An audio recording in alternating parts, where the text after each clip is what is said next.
Un saludo, de nuevo volvemos aquí a la segunda parte de la guía. Después de Platón seguimos con lo que es Aristóteles. Aristóteles ya lo habíamos estudiado en la parte de las definiciones y aquí pues precisamente volvemos a mirar lo que son las facultades o las almas, ¿cierto? Que nos mencionaba o hablábamos ahora de Aristóteles. Aquí ya la define en cuatro. Nutritiva, se encarga de las funciones nutrición y reproducción. Sensitiva, su función es percibir objetos a través de los sentidos, ¿cierto? La sensibilidad, la locomoción y la más importante y la que domina todas, la intelectiva. Muy bien. Pasamos a otro filósofo que se llama Epicuro. Epicuro es uno de los hedonistas, vivió después de Aristóteles y partió de su filosofía para hacer la suya, y de otro filósofo que se llama Demócrito.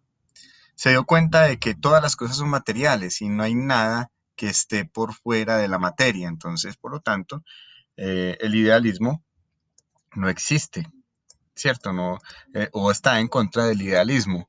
No hay nada que sea un dios o que sea una idea perfecta, o también estaría en contra de Platón, ¿cierto? Porque no concibe las ideas como por fuera de lo que son los hechos y la materia como tal. ¿Sí? Entonces, ¿qué es el hombre dentro de todo este contexto? El hombre para él simplemente es un alma, sí, pero es un alma material. Esto aquí está bastante organizado o bien claro lo que es Epicuro. Sin embargo, él habla acerca de que hay que acceder al placer para poder llegar a la felicidad, ¿cierto? En un aspecto un poco más moral. Listo, entonces, ¿qué es el alma para Epicuro? Es ¿qué es el hombre? El hombre es un alma, pero es un alma material dentro de todo lo que es material. Pasamos a San Agustín. Arriba ya mencionábamos algo acerca de lo que es el concepto religioso sobre hombre, pero entonces acá tenemos a estos dos filósofos principales de la Edad Media y dice aquí la voluntad humana. Las concepciones antropológicas medievales estuvieron estuvieron influenciadas por el cristianismo. Vea. Ejemplo de esto fue la filosofía de San Agustín, quien afirmó que Dios es la salida que encuentra el hombre a sus aspiraciones a la vida eterna. Listo, entonces el hombre ya plantea a San Agustín que tiene una posibilidad de una vida eterna y que Dios, que es algo divino, le brinda esa posibilidad, ¿cierto? Y esto se volvió muy popular y tan popular pues que mmm, todo el mundo, la mayoría del mundo, o muchas personas en el mundo son cristianos y creen en todas estas cosas que nos está mencionando San Agustín. ¿Qué es el hombre? El hombre, al tomar conciencia de su mortalidad, experimenta angustia por su alma y por ello busca el refugio de lo imperecedero, Dios. ¿Listo? ¿Qué es el hombre? El hombre es una voluntad, puede tener la voluntad de buscar esa aspiración a la vida eterna, ¿cierto? A volverse algo imperecedero, ¿cierto? Porque ya plantean un miedo a dejar de existir, ¿cierto? Sin embargo, pues todo eso siempre ha sido muy discutible, respetando todas las creencias. Acuérdense que la filosofía sirve para argumentar, para pensar, más no para indicar o convencer a otro de una serie de ideas, no. La actitud filosófica no es para ganar una conversación, no es para decir, yo estoy por encima de otro, no. La actitud filosófica es la reflexión y tratar de llegar a la verdad o a la certeza de la problemática o el asunto que usted esté tomando. En este caso estamos hablando de la religión y de este contexto, por lo tanto es respetable quien quiera defender o quiera utilizar la filosofía para descubrir sus propias convicciones o, si es el caso, de cambiarlas también, ¿cierto? Porque puede ser así. Ustedes terminan de leer a San Agustín, pasamos a Santo Tomás. Santo Tomás, leámoslo. Presenta el apogeo en la filosofía escolástica. Este es el de Santo Tomás, es conforma la segunda parte o la última parte de lo que es la filosofía eh, medieval, ¿sí? Esto, San Agustín hace parte de la patrística y Santo Tomás de la escolástica. La patrística habla acerca de los padres de la iglesia, o sea, los primeros que iniciaron todo este cuento religioso desde esa época, desde el siglo quinto. Entonces, entre el siglo quinto, me imagino, tal vez más o menos hasta el 500, un poco más, sin, desde el siglo quinto hasta en esos 500 años, perdón, fue el desarrollo de esa patrística, donde estos personajes se volvieron los padres de la iglesia y empezaron a conformar todo este movimiento religioso. Listo. ¿Qué habla Santo Tomás? Entonces, Santo Tomás ya hay un estudio más desarrollado y más metodizado acerca de lo que es la religión como tal y el cristianismo. Entonces, la escolástica viene pues, precisamente de la palabra escuela, ¿cierto? Donde se conformaron las abadías y las abadías también generaron universidades, bibliotecas. A ellos se les suma el hecho de que dieron un impulso a la organización del conocimiento. Sin embargo, nunca elaboraron conocimiento como tal, ¿cierto? Pero dieron un impulso porque ellos tuvieron bibliotecas, conformaron los centros de estudio, pero todo con relación a la religión, obviamente. Entonces,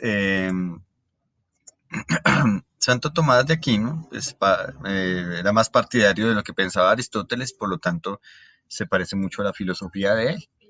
Ya ustedes lo van a leer y van a hacer sus respectivas comparaciones. Ya la labor de ustedes que hagan la lectura. Y si tienen alguna duda, saben que me pueden hablar, me pueden escribir. Maquiavelo es otro filósofo que presenta la naturaleza del hombre, pero este sí es de la época moderna, ¿cierto? El hombre es malo por naturaleza, vea lo que dice aquí. ¿Sí? ¿Por qué dice que es malo por naturaleza? Porque el hombre dice él que es egoísta,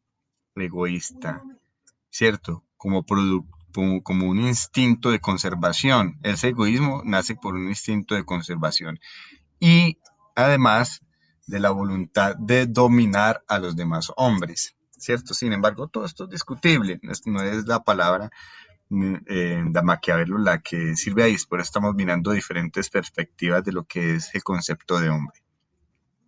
Maquiavelo deviene la palabra maquiavélico, porque él piensa que así funciona el ser humano y por lo tanto es aceptable que sea malo también, ¿sí?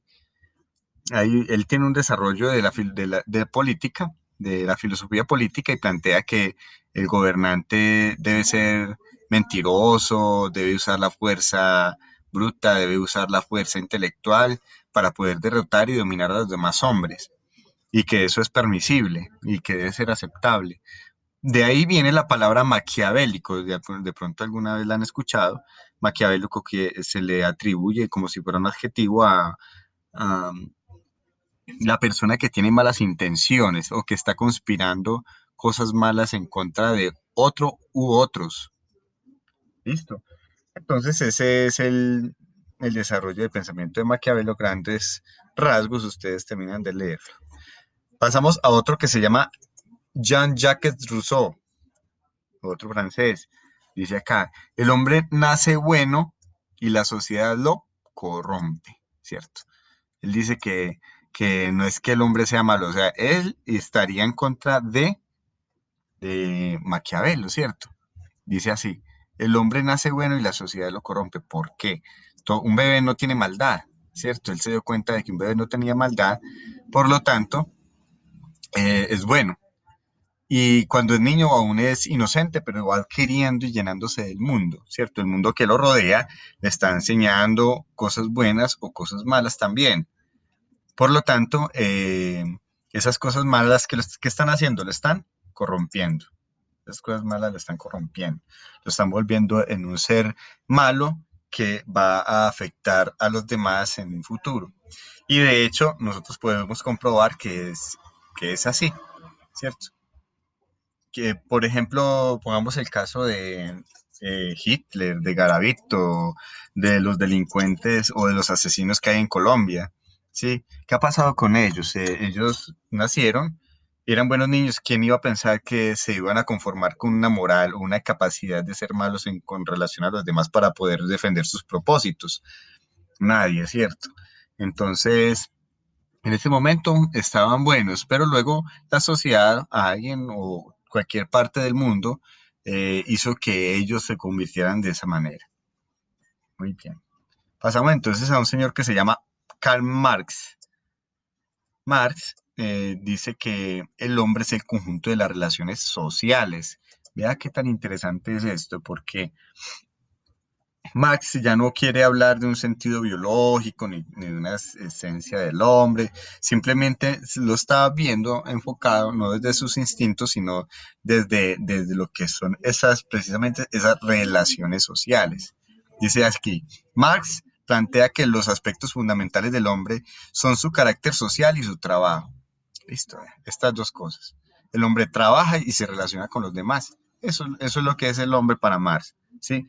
Pero de esto, de esta necesidad natural que tiene el hombre para sobrevivir, en ese desarrollo social existe, desarrolla unas estructuras, ¿cierto? Y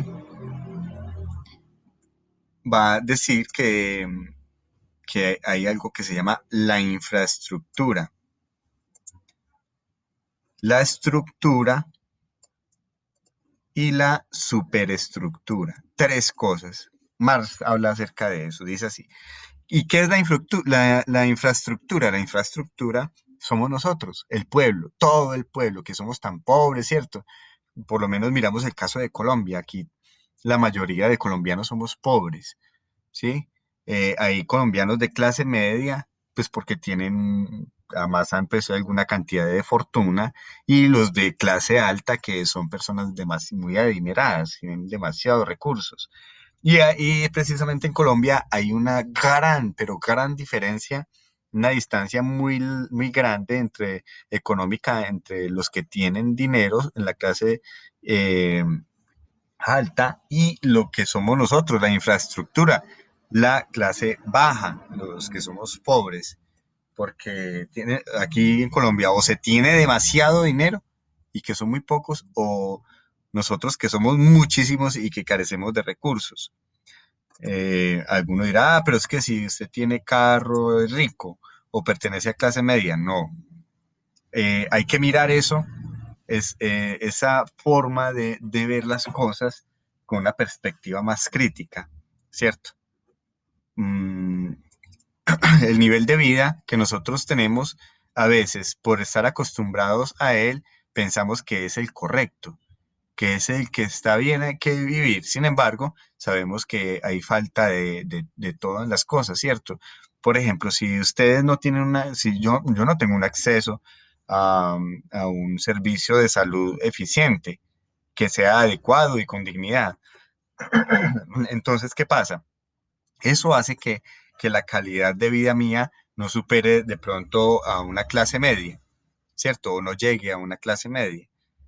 Entonces, eso hace que nosotros tengamos calidades de vida diferentes dentro de lo que es la infraestructura, pero que pertenecemos a esa misma infraestructura, o sea, que somos pobres. Hay otra que se llama la estructura. La infraestructura vive en esto, en relaciones políticas y jurídicas. ¿Qué es la estructura? Es el Estado. El Estado es la estructura que compone eh, que se supone que debe ordenar, debe limitar, debe organizar, debe regular, ¿cierto? Toda la sociedad, los ricos, los pobres. Dentro de la infraestructura, obviamente también están las demás clases sociales. No quiere decir que estemos por fuera, pero la infraestructura está mayormente conformada por lo que son los pobres. Entonces, el Estado se encarga de organizar esta infraestructura. Y más allá de todas esas relaciones, existen otras relaciones sociales que son de carácter ideológico. Listo, eso es lo que está explicando Marx en este punto. y que el hombre se conforma en esas relaciones sociales. Tenemos a otro autor que se llama Nietzsche. Nietzsche habla que el hombre es un superhombre. Ay, porque ¿cómo así que superhombre? Claro. Resulta que nosotros estamos cargados de una serie de valores cuando entramos a una sociedad. Entonces, estos valores nos son enseñados y nos encargan de que actuemos de tal y cual manera, pero nunca pensamos en ellos realmente, ¿cierto? Simplemente pensamos lo que los demás nos dicen que debemos pensar. Entonces, ¿qué propone Nietzsche? Que nos volvamos un superhombre. En vez de ser simplemente un hombre, nos volvamos un superhombre. ¿Cómo se vuelve un superhombre? Prescindiendo, dejando de pensar como piensan los demás o lo que nos han inyectado, por decirlo así, en valores, en conocimientos, en todo, y empezar a pensar por sí mismos esas mismas cosas y otras más, ¿cierto? Todo lo que nosotros queramos meter dentro de nuestra forma de ser y nuestra forma de pensar. O sea, volvernos autónomos y dominantes dentro de nuestro propio pensamiento. Eso es lo que propone Nietzsche. Y de esa manera se vuelve un superhombre, ¿sí? Que es ser humilde y empezar desde cero, volver a elaborar todo el esquema de conocimiento y de valores que tiene uno como ser humano. Eh, Nietzsche es bastante importante para la filosofía, es un filósofo muy acertado. Pero vamos a pasar a Freud. Dice que el ser humano son tres fases, el yo, el ello y el superyo. Tres cositas. El yo es la persona pensante, el ello es el instinto y el superyo son las condiciones culturales en las que se encuentra el hombre. ¿Sí? De esa manera, vamos a saber que Freud encuentra al hombre,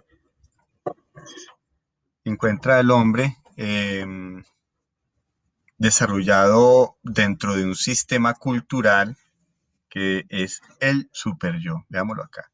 El superyo está conformado por el sistema cultural. Usted es una persona que está dentro de una cultura, ¿sí? La cultura se lo enseñó la idiosincrasia en la que está viviendo el pueblo suyo. Quinchía, o ampliarla más Risaralda, o ampliarla más el eje cafetero, o ampliarla más la cordillera, o Colombia, etcétera, ¿cierto? Se pertenece a una cultura que le ha enseñado a usted o le condiciona para que usted tome una serie de determinaciones en su vida, una serie de decisiones. El ello, nos lleva a nosotros a entendernos por medio de los instintos, ¿cierto?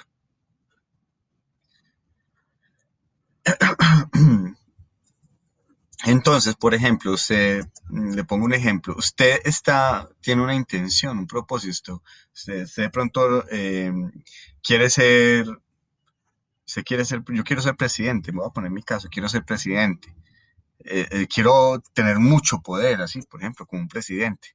Entonces, eso es un instinto, ¿cierto? Un instinto que nace de mis ansias de dominio, pongámoslo así, pero llega a mi pensamiento y me indica de que mi pensamiento me condiciona constantemente. Esto está teniendo una relación dentro de cada uno de los seres humanos. Por eso Freud dice que esto es el ser humano. Estas tres palabras. Independiente, bueno, entonces mi raciocinio me va a decir, no, yo no debo de ser presidente porque realmente me acarrearía problemas. eh, Realmente en mi reflexión creo que eso no sería lo mío, bueno, no tengo las condiciones suficientes para poder llegar a ser un presidente, no tengo un discurso convincente para los electores. Bueno, podría tener muchas razones que me dan mi yo, a esas intenciones que me dan mi instinto. Y basado todo esto en la cultura en la que yo estoy viviendo, ¿cierto? Porque yo no quisiera ser presidente si estuviera, por ejemplo, en una cultura distinta, ¿sí? O, o cada quien, dependiendo de su cultura, pues va teniendo unos propósitos que van de acuerdo a ella también, Listo, eso es lo que dice este señor Freud. Y por último tenemos acá a los existencialistas, que hablan de hablamos de Jean-Paul Sartre, como lo mencionamos ahora al inicio en las definiciones, y aquí se plantea pues obviamente que el hombre está conformado por el mundo. Miremos qué dice acá, leamos un poco. El hombre es existencia, ¿cierto? El existir y no hay nada más trascendental que haya, o sea, no hay nada trascendental en el hombre, solamente esto. La corriente filosófica del existencialismo centra sus concepciones antropológicas en la existencia como fundamento, ¿cierto? Martin Heidegger, que es un filósofo alemán, distingue entre existencia inauténtica y existencia auténtica. En la primera, el hombre lleva existencia superficial e impersonal, desprendida de todo interés por descubrir el sentido de la vida. Quiere decir que nosotros tenemos una existencia, según Martin Heidegger, que es materializada, que es una existencia que no lleva mucho sentido, simplemente que está condicionada a la vida que ¿cierto? La idiosincrasia o la cultura nos entrega. ¿Sí? Nos levantamos, sabemos que comemos 3 comidas, pues es cierto, lo normal, desayunamos, ustedes van a estudiar al colegio, por ejemplo, eso es un condicionamiento superficial, hasta ahí. Pero cuando ustedes van al colegio, por ejemplo, y alguien quiere saber más, un poco más de filosofía, un poco más de lenguaje, un poco más de química, un poco más de esto, porque eso cree usted que le va a llenar su existencia, entonces empieza a tener una existencia, y él lo dice acá, auténtica. Eso lo propone Martin Heidegger. Hay otras definiciones de otros filósofos, ustedes se encargan de leerlas. Jean-Paul Sartre, por ejemplo, habla acerca de eh, que la esencia humana eh, precede su existencia. Esto porque eso se me corre mucho.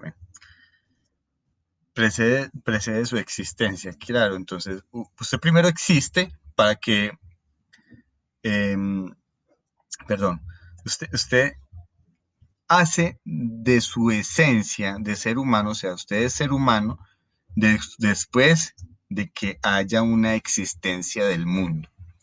Si no hay una existencia del mundo, usted no es un ser humano, ¿cierto? Pues obviamente, porque nosotros nos componemos de todos los hechos del mundo, que hace que nosotros existamos como tal y que condicionen toda la esencia de nuestra existencia. Vean bien, por favor, si tienen dudas, entonces me cuentan. Vamos a mirar los ejercicios. El primero, me defino como hombre.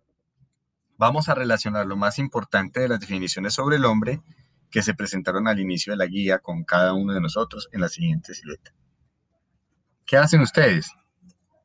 Miran la silueta y miran las definiciones de hombre y tratan de, con sus palabras, escribir qué es el hombre para ustedes, teniendo en cuenta todas esas definiciones de arriba, pero con sus palabras. Entonces, en esta siluetica hacen unas flechitas y van escribiendo las ideas que ustedes tienen ahí. Bueno, vamos para este siguiente punto. Acuérdense que cuando encuentren esta figura, este emoticón, va en ejercicio. Bueno, elige 3 filósofos de los planteados bajo el título El hombre en la filosofía. Listo. O sea, en la segunda parte, desde que vimos Sócrates, Platón, Aristóteles, bueno, todos estos hasta este último que son los existencialistas. Entonces va a escoger 3. ¿Sí? ¿Qué va a hacer? Organízalos en un cuadro comparativo. Ojo, va a ser un cuadro comparativo, un cuadro sinóptico comparativo. Busca mínimo 2 semejanzas entre ellos y 2 diferencias. Ya, eso es lo que debe hacer. Muy fácil y muy sencillo, ¿cierto? Perdón. Seguimos con este punto. Las primeras virtudes que conocemos y queremos tener son aquellas que nos transmiten nuestros padres. Describe las tuyas, teniendo en cuenta las virtudes que poseen. Listo. Entonces, ¿qué va a hacer? Entonces va a escribir acerca de las virtudes que le han transmitido sus padres. Ya, eso es lo único que hay que hacer ahí, vea qué tan sencillo. Acá es para llenar este punto que sigue. Dice ahí, busca las fechas de nacimiento y muerte de los filósofos que han hablado del hombre y ubícalos en las épocas. Todo está ahí arriba, toda esta información. Entonces, a, eh, con su a mano, ¿cierto? Entonces va a escribir aquí, en la época medieval, quiénes, en la moderna, quiénes, ¿cierto? En esta contemporánea, quiénes, no solamente Albert Camus, sino hay otros. Aquí no solamente es Sócrates, aquí hay otros también. Entonces, por favor, terminan de llenar. Y por último, o dos últimos, dice, realiza un triángulo para explicar el pensamiento de Freud. Acabamos de hablar de él, ¿cierto? Entonces, el yo, el ello y el superyo.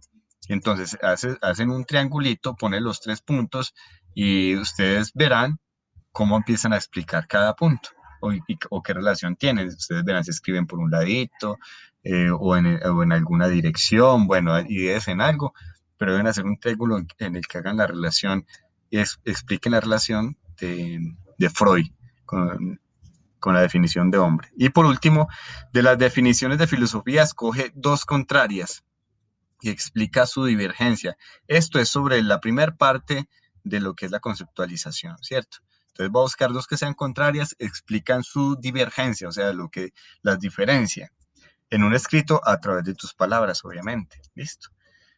Hasta acá la segunda parte del video. Quedo atento si ustedes tienen cualquier inquietud. Que pasen una feliz semana. Espero que el video ya quede con el sonido y esté correcto. Felicidades, les deseo.